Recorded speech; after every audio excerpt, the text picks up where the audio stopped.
Panorama group, जो सोचता है वो करता है। नमस्ते, मेरा नाम धीरज शर्मा है और आप न्यूज हाट देख रहे हैं। हमारे कार्यक्रम पेपर वाला में आप सभी का बहुत बहुत स्वागत है। तो आज की जो भी मुख्य खबरें हैं एक करके चर्चा कर लेते हैं।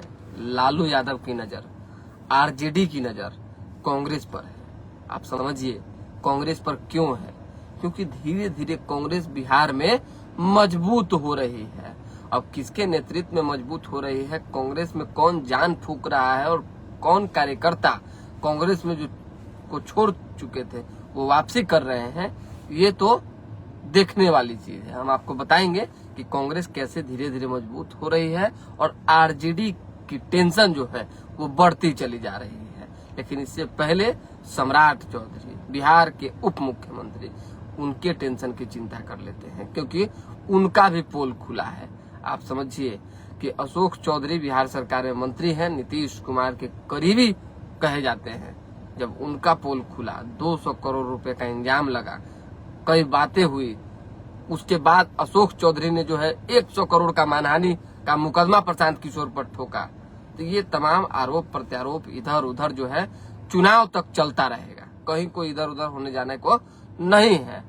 लेकिन सम्राट चौधरी के बारे में जो प्रशांत किशोर ने पोल खोला है, चाहे कुछ चीजें लिखी है, उससे तो लग रहा है कि पता नहीं कौन टीम आदमी बैठा के रखा है, किस तरह की रणनीति में लगे हुए हैं। आखिर क्या चाहते हैं प्रशांत किशोर, समझ ही नहीं आ रहा है। क्या टारगेटेड नेताओं को की पोल खोली जा रही है, क्या चिन्हित किया जा रहा है जो नेता गड़बड़ करने वाले हैं, चाहे जो लोग से पहले व्यक्तिगत तौर पे टानाटानी हो गया है उनका। बहुत लोग जो है फेसबुक पर लिख रहा है, बहुत लोग अलग अलग जगहों पे बयान दे रहा है कि सवर्ण नेता का पोल नहीं खुलता है, केवल दलित, ओबीसी और अति पिछड़ा और इधर उधर जो लोग हैं, नेता हैं, उनके पीछे प्रशांत किशोर पड़े हुए हैं। ऐसा नहीं है, ऐसा नहीं है। जो लोग उंगली कर रहा है, हम तो देख रहे हैं कि उन्हीं के बारे में, उन्हीं के पीछे लग जा रहे हैं। और अभी जिस तरीके से सम्राट चौधरी को एक टेंशन देने की कोशिश हुई उम्र को लेकर, बताया कि देखिए जो आदमी 2020 में 28 साल का था, वो अचानक से 2020 में जो है 15 में, वो 2020 में अचानक से जो है 51 साल का हो जा रहा है। समझने वाली बात है। कई तरह की बातें हुई हैं, कई कानूनी दावपेच की बात हुई है, बमबाजी में शामिल होने की भी बात हुई है। जो सदानंद सिंह कांग्रेस के वरिष्ठ नेता थे, उनकी जब हत्या हुई थी बैठक के दौरान, आपको याद होगा बहुत साल पहले, उस दौरान भी इनका नाम आया था, सम्राट चौधरी का। 6 महीने तकरीबन जेल में रहे, इसकी भी चर्चा की गई। मतलब कि धीरे धीरे करके पीके सबको लपेटने में लगे हुए। हालांकि प्रशांत किशोर का भी पोल जेडीयू ने खोलना शुरू कर दिया है कि इनके पास जो है अकूत संपत्ति है, विदेशों में ये संपत्ति जो है छिपा के रखे हुए हैं, अर्जित किए हुए हैं। अब देखने वाली बात है कि क्या होगी नहीं होगी। लालू यादव ने जो है, इस पर ज्यादा विशेष बोलना उचित नहीं होगा, इसलिए नहीं बोलेंगे।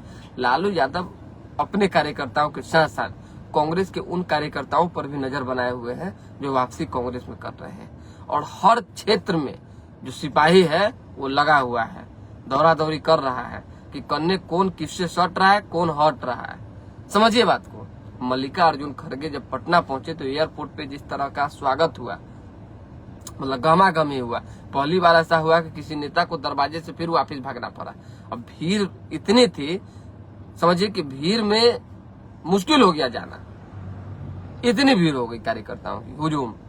इसीलिए अब आज जब कांग्रेस की बड़ी बैठक है तो उसकी रणनीति जो है बनाई हुई है। सारा विधायक हम तो यहीं पे हैं, तो देखे कि कई विधायक यहाँ से, बाप रे, बैठक है, जाना है, और बैठक के लिए यहाँ से रवाना हो गए।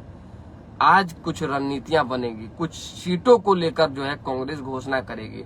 हम आपको आज बता देते हैं, प्रेस कॉन्फ्रेंस भी होना है और इस दौरान जो है कांग्रेस अपने कैंडिडेट उम्मीदवार की घोषणा कर सकती है। कुछ उम्मीदवारों की, तकरीबन जो है या तो 1 दर्जन या थोड़ा बहुत उससे ज्यादा, लेकिन कुछ उम्मीदवारों की नामों की घोषणा जो है मल्लिकार्जुन खड़गे यहाँ पे करके जाएंगे। ये हमारे पास इंफॉर्मेशन था जो हमने आपको दे दिया है। बाकी जो रणनीतियां कांग्रेस की बन रही है, इससे ऐसा लग रहा है कि आरजेडी के हिसाब से कांग्रेस सीटें नहीं लेंगी, ये जान लीजिए। जो सीटें तय है, जो बातचीत पहले हो गई है, उसी पर जो है सब लोग अपने अपने हिसाब से काम करेंगे। खबरें देखिए कई हैं, 100 खबर जो है दौड़ रहा है क्षेत्र में। कोई अन्य विधायक जो है धरा जा रहा है, कोई अन्य मंत्री जो है धरा जा रहे हैं। जनता का आक्रोश झेलना बहुत मुश्किल, इसीलिए कहा गया कि 5 साल जो है काम कीजिए। काम नहीं कीजिएगा तो मुसीबत जो है आएगी ही, चाहे जैसे आए। हालांकि अब धीरे धीरे करके अभी हम राजपुर में हैं, तो राजपुर में भी संतोष निराला को लेकर जो है लोग कह रहे हैं कि अब जो है ठंडा गए हैं। मंत्री थे तो बहुत ज्यादा घमंड चरम पे था, अब ठंडा गए हैं। धीरे धीरे करके लोग जो है स्वीकारने को तैयार हैं। लेकिन जो कांग्रेस के विधायक है वो भी लगातार जो है लगे हुए हैं, संघर्षरत है। अब इनकी देखिए स्वाभाविक सी बात है, जो सच है वो सच है, जो जनता बोलती है वो बात हम आपको बता देते हैं। क्या होना है विश्वनाथ राम के साथ, क्या नहीं होना है, ये तो समय बताएगा। लेकिन संतोष निराला को लेकर भी, यानी जेडीयू एनडीए के पक्ष में भी लोग जो है यहाँ पे बोलने के लिए तैयार हैं।